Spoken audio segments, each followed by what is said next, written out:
Well, hi, this is Dr. E back with you again. This set of lessons is going to be about evolution. The big idea is that all life on Earth evolved from a single cell organism by the process of natural selection. Now, on this slide, I show the phylogenetic tree, which we've been talking about, and you can see the three major domains of life: bacteria, archaea, eukaryota. And you'll see that we animals are just one of the leaves in the upper right-hand corner of this phylogenetic tree. Now, the question of evolution or how life began is, of course, a question that interests most people. And different people can seek answers in different ways. What I'm going to talk to you about is what scientific investigations tell us about the history of life, about how life began, and also about where some of our remaining questions are. Because, truth be told, we do have questions about how life originated on this planet. For us to begin, we have to travel. We have to travel back in time. Now, if you're going to travel back in time, you need a time machine. So we'll join our friends Leonard and Sheldon and Raj and Howard and go back in time. We have to be careful with the date we set. We don't want to go too far in the future because we might experience those flesh-eating Morlocks. Okay, so strap in and let's go back in time. This slide shows the age of the Earth. If you look at the top graph, where today is on the right. If we go back through the history of the Earth, there is evidence that the Earth was formed about 4.6 billion, that's billion, years ago. And we have various ages that we describe for planet Earth: the Hadean Age, Archean Age, Proterozoic Age, and Phanerozoic Age. The Hadean Age is, if we first go back in time and travel there, that's when the Earth was formed. The Earth was a very hot place. Essentially, the Earth's crust was molten lava, and there was constant bombardment from objects from outer space. Just too hot. So it took a while for the Earth to cool, for the land to, for the crust to solidify, and for water to condense and form the oceans that we have today. Now, the second part of this graph shows sort of a phylogenetic tree. We begin on the left with what is believed to be the first life form called Leuca, and we'll define what Leuca means as we go. But Leuca was a single-celled organism, and as we go to the right, we see that we have the archaea, the bacteria, eukaryota, all single-cell organisms, algae, and then finally we have multicellular organisms, fungi, plants, insects, and we mammals, looking very cute. Now, if we were to go back with Leonard and Sheldon and whoever is joining us in our time travel, back to 4,000 billion years ago, we would have to have brought with us a tank of oxygen gas to breathe. And that's because the early Earth did not contain oxygen gas in its atmosphere. Now, to be sure, planet Earth contains a lot of oxygen. In fact, in the Earth's crust, it's the most abundant element. But back 3 to 4 billion years ago, there was no oxygen in the atmosphere. You see, oxygen is such a reactive element that it reacted with all the other elements in the Earth's crust, and you had various oxides: silicon oxides, oxides of carbon, carbonates, oxides of the metals, and there just wasn't oxygen gas, the oxygen gas that we breathe. So for life to have evolved, for the first life forms, they had to exist in what we call anaerobic conditions, absence of oxygen conditions. And as we've talked a little bit earlier, anaerobic metabolism is not as efficient as metabolism in the presence of oxygen. But fortunately, if we continue with our time traveler friends, go up to about 2 to 2 billion years ago, something very important happened. That is, there evolved from these single-celled organisms cyanobacteria, what we call cyanobacteria, which are bacteria that are able to carry out photosynthesis, that is, to harness energy from the sun to convert carbon dioxide in water to carbohydrate, typically glucose, but importantly, oxygen. And that oxygen then filled the atmosphere, and we have what is called the Great Oxygen Event, GOE, so that it became possible then to breathe air. I mean, it wasn't a lot of oxygen in the air. As you see, as a function of time, the atmosphere began to contain more and more oxygen. But it was enough to sustain other types of metabolism, or to allow for the evolution of aerobic metabolism. Metabolism that involves a citric acid cycle. And aerobic metabolism is much more efficiency in harnessing or releasing the energy from fuel molecules to useful work.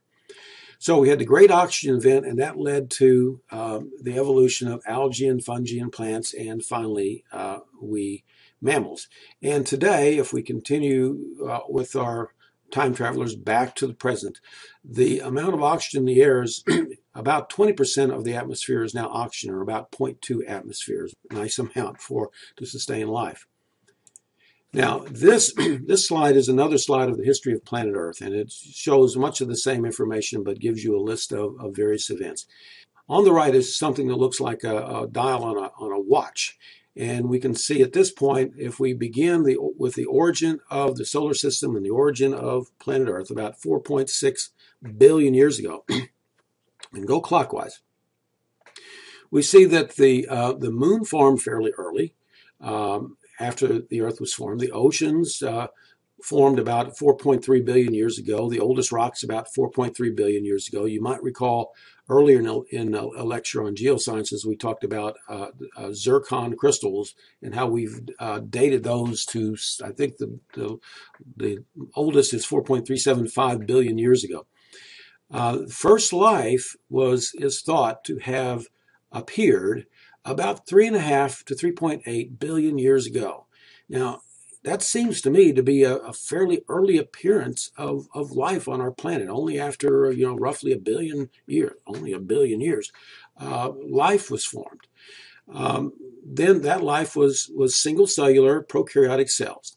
And then at 2.5 billion years ago, sort of at the bottom of our dial in our clock here, we had the Great Oxygen Event due to the emergence of cyanobacteria. And then the first eukaryotic cells, which again use aerobic metabolism. In our discussions of geosciences, we talked about plate tectonics and the movement of land masses, and the fact that we had supercontinents, one which we can call Pangaea. As we continue around the clock, we have multicellular eukaryotic cells. And then in the range of about 500 million years ago, we had what is called the Cambrian explosion. The Cambrian explosion was a significant increase in the diversification of marine life forms. And then we had the Carboniferous period with an increase in plant life and reptiles. Now, we also had along this time some extinction events, the Permian extinction. We'll also talk later about the Cretaceous extinction. Interestingly, the Jurassic period, which you've probably heard of, Jurassic Park and all that, which was about 200 million years ago, was the age of dinosaurs. The first mammals, and we are mammals, the first mammals appeared about 60 million years ago. The first hominids, that is, mammals that were somewhat like us, walking upright, appeared about 7 million years ago. And then the first modern humans appeared about 200,000 years ago. Now, this slide is yet another view of the geological time scale, going in this case from the bottom to the top, where the top is modern times and the bottom is 4.6 billion years ago, showing little drawings of what some of these life forms look like. But I also wanted to show you this slide because there are some terms, and if you're like me and you like to work crossword puzzles, and if they asked you for a three-letter word for a period of geological time, you could either use eon, which is the longest period of time, which is over 500 million, like almost a billion years in span, or eras, which is shorter meaning like only 100 million years in length. Or there's also terms called epochs and ages.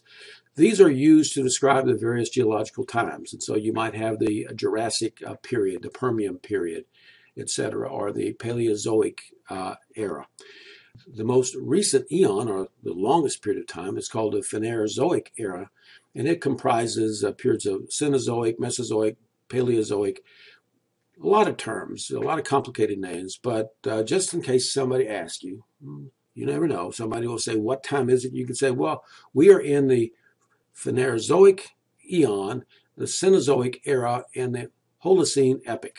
And then you can look at your watch and tell him a little bit more precise about the time. Another way to look at the geological age is to relate that to an annual, a year, because we're all familiar with the calendar. So let's say that the 4.6 billion years spans the 365 days of a year. Life would have then first appeared at the end of February. The Great Oxygen Event would have been in mid-May. The first eukaryotic cells would have appeared in late July. Algae and bacteria would have ruled the planet Earth for 2 or 3 months. The first fish and land plants would have appeared near the end of November. Dinosaurs would have roamed through late November to their extinction around December 18th. So they controlled things for almost a month. The first mammals arrived on December 23rd. First hominids, that is, mammals that appeared like us or walk like us, appeared the morning of New Year's Eve. Modern man, Homo sapiens, appeared 23 minutes before midnight on December 31st, and recorded history, the last 5 to 10,000 years, would have been only over the last 5 to 6 minutes before midnight, and the singing, of course, of Old Lang Syne.